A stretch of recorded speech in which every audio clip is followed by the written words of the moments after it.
The phone buzzed just as I set my coffee down, the porcelain cup clicking softly against the glass desk. Outside my office window, Manhattan looked calm, steel, sunlight, order. Inside me, everything shifted. I didn't need to read the name to know who it was. Family group chat. I let the phone vibrate once more before picking it up, smoothing the sleeve of my silk blouse like that tiny gesture could steady my pulse. "We need your help, Ava." That was my older brother, Daniel. Straight to the point. No greeting. No warmth. I leaned back in my chair, eyes drifting to the abstract painting on the wall, something I'd bought the day I finally felt safe. The irony tasted bitter. They were asking now. After all these years. After the night I begged and cried and was told no. The message kept going. Words like foreclosure, interest, time running out.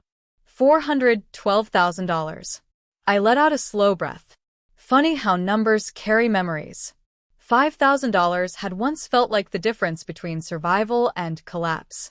To them, it had been too risky. Not our responsibility. You'll figure it out.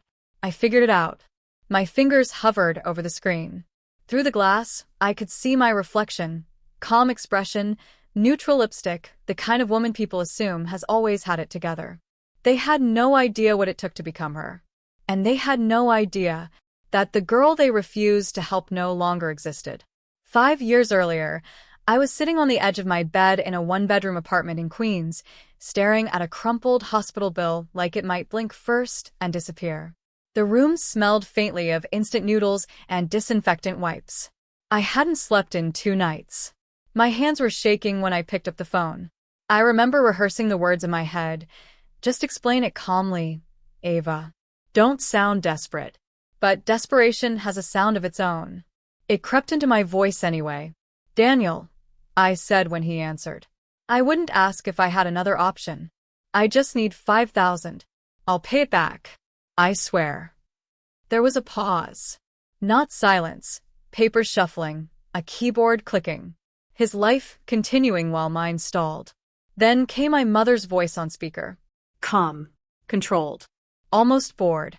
"Ava, we've talked about this," she said. "You chose an unstable path. We can't keep rescuing you." My throat tightened. This isn't a business risk. It's a medical emergency. Another pause. This one heavier. My father cleared his throat. "We don't feel comfortable lending money right now." $5,000. That was it. That was the line. I nodded even though they couldn't see me. My fingers dug into my knee, nails biting skin. I didn't cry. Not until the call ended. Not until the phone slipped from my hand and hit the carpet with a dull thud. I sat there for a long time, listening to the radiator hiss like it was angry on my behalf.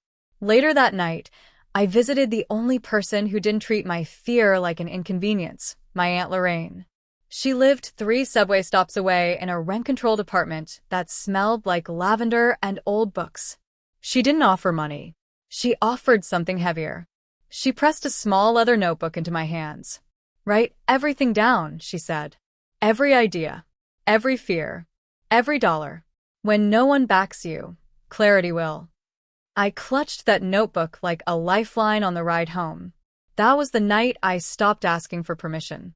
The night I realized survival would have to come for me. And as I opened that notebook for the first time, one thought burned brighter than the fear. If I'm going to fall, it won't be because I stayed where I wasn't wanted. I didn't rebuild my life in one brave moment. I rebuilt it in fragments, between panic attacks, overdraft alerts, and mornings when getting out of bed felt like failure in motion. That leather notebook Aunt Lorraine gave me never left my bag. I wrote in it on the subway, at cheap diners, during breaks at the co-working space I could barely afford. Ideas. Numbers. Goals so small they felt embarrassing. Save $200. Land 1 client. Don't quit this week. I took freelance work wherever I could find it. Marketing copy. Brand strategy. Late-night consulting for startups run by men who assumed I was an assistant until I corrected them. I learned to correct people without apologizing. There were weeks I lived on peanut butter sandwiches and coffee. Weeks I cried quietly in bathroom stalls because I was exhausted from being strong. But every small win mattered. My first steady client wired me $1,800, and I stared at my phone like it was a miracle. I paid rent early that month. I slept for 10 hours straight.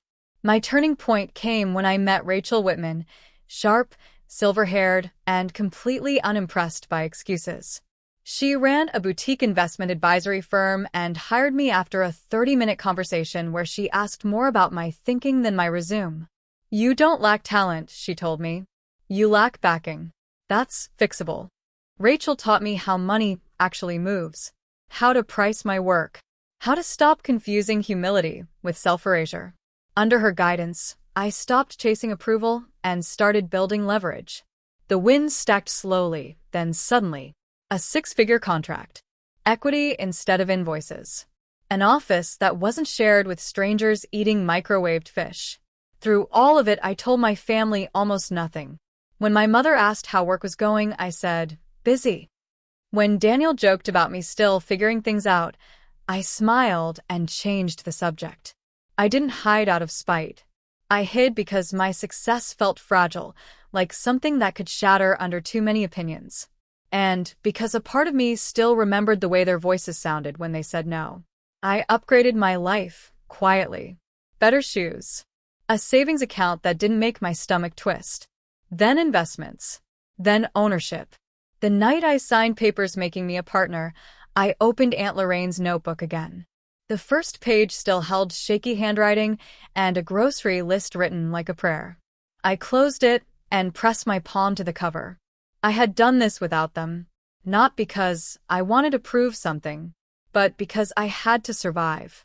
They never asked how I managed it, and I never volunteered the truth. They arrived on a Tuesday morning, 15 minutes early, standing stiffly in the lobby like guests who weren't sure they belonged. I watched them on the security monitor before heading down, my parents, my brother Daniel, and his wife. Their faces carried the same practiced seriousness I remembered from years ago, only now it was edged with something new. Uncertainty. The elevator ride up to the 32nd floor was silent. Daniel kept clearing his throat. My mother adjusted her purse strap twice. My father stared straight ahead, jaw set, like he was preparing for a verdict. When the doors opened, they stepped into my office and stopped. The space was calm, deliberate. Floor-to-ceiling windows. Original art. A long walnut table polished to a soft sheen. My name etched in brushed steel on the glass wall outside. Ava Reynolds, managing partner. No one spoke. I let them take it in. The bookshelf filled with finance texts and framed photos. The quiet confidence of a place built, not borrowed. I set my bag down slowly, the sound echoing more than usual in the stillness. "This is nice," my mother finally said, her voice thinner than I remembered. "Thank you," I replied, gesturing toward the chairs. "Please, sit." They obeyed automatically. Old habits. Daniel's eyes darted back to the glass wall. "Managing partner?" he asked, half laughing, like it might be a typo. "Yes." Another silence. This one heavier. My father leaned forward. "So you work here?" I met his gaze. "I own part of it." Daniel's wife inhaled sharply. My mother's fingers tightened around her purse. I walked to the window, looking out at the city that once terrified me. "You said you needed help," I said evenly. "Tell me everything." The story spilled out in fragments: bad investments, refinancing mistakes, interest compounding faster than expected. Their voices overlapped. Panic leaked through the cracks in their composure. When they finished, I turned back to them. $412,000, I said calmly. My mother nodded quickly. "If anyone can help us navigate this, it's you. We're family." Family. I felt the word settle in my chest, stirring memories I hadn't invited. "Before we talk about solutions," I said, pulling a folder from my desk, "there's something you should know." I slid the folder across the table. Inside were clean, simple documents. Ownership stakes. Valuations. Numbers that didn't shout but didn't need to. Daniel flipped through them, his face draining of color. "Ava, this can't be right." "It is." My father leaned back slowly, as if the chair might give out. "Your worth." I raised a hand. "Enough." No one spoke. The city hummed beyond the glass, indifferent and vast. My mother's eyes filled, not with tears exactly, but with recognition. You never told us. You never asked, I replied gently. Daniel swallowed. We thought you were still, struggling. I smiled, not unkindly. I was. Just not in the way you assumed. The silence stretched, thick with regret.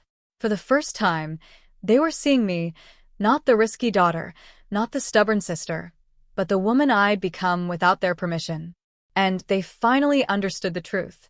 The $5,000 they refused to lend me hadn't broken me. It had built me. I didn't rush to fill the silence. Power doesn't need to hurry. I let them sit with the weight of what they now understood, who I was and how far out of reach their assumptions had been. My mother spoke first. Ava, if you could help us, even temporarily. I shook my head, gently but firmly.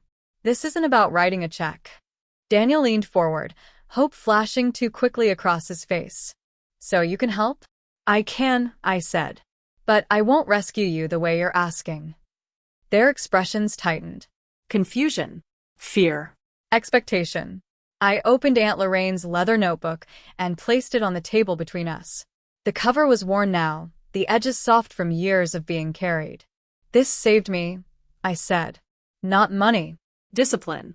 Honesty. Accountability. My father frowned. What are you saying? I'm saying, I replied calmly, that if I get involved, it's on my terms.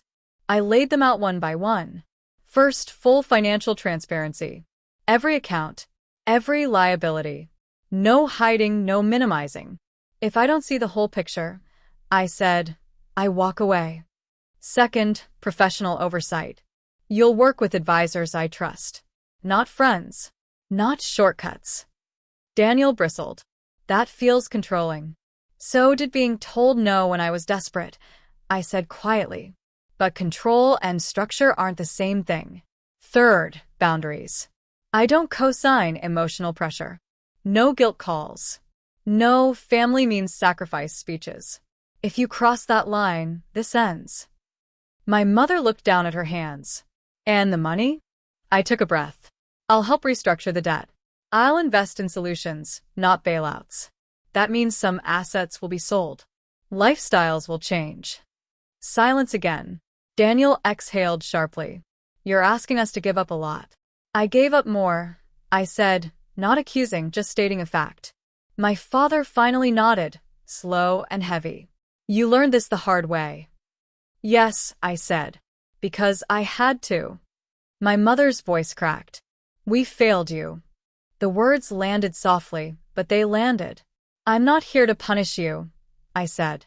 I'm here to protect the woman I became. They looked at me differently now, not with authority or expectation, but with something closer to respect. I'll give you time to think, I added, standing. If you want help, you know my conditions. As they gathered their things, Daniel hesitated. Ava, I'm sorry we didn't believe in you. I met his eyes. I believe in myself now. That's enough. And for the first time, it truly was. Not everyone chose to change. That was the quiet truth I had to accept. My parents agreed to the restructuring. Assets were sold. Pride took a hit. Dinners grew quieter. Daniel resisted longer, resentment clinging to him like a second skin. But eventually, even he showed up to the meetings, shoulders slumped, listening more than he spoke. I didn't oversee their lives. I oversaw the process. There's a difference. Helping doesn't mean dissolving yourself into someone else's mess. It means standing steady while they learn to stand too. One evening, months later, I sat alone in my office long after everyone had gone home. The city lights blinked on like constellations below me. I loosened my heels and opened Aunt Lorraine's notebook one last time. The last page was blank. I wrote a single sentence, slow and deliberate. Boundaries are not walls. They're doors, with locks I control. I closed the notebook and smiled. The girl in Queens who cried over a $5,000 rejection would never recognize this life. But she would recognize the strength it took to build it. She would recognize the peace. My mother calls now just to ask how my day was. Not for advice. Not for money. Just to listen. Daniel is still learning. So am I. We didn't return to what we were. We built something different. Something honest. And when people hear our story, they ask me if I regret not simply paying the $412,000 and moving on. I don't. Because the night they refused to lend me $5,000 didn't break my heart. It clarified my future. I didn't lose my family that day. I found myself.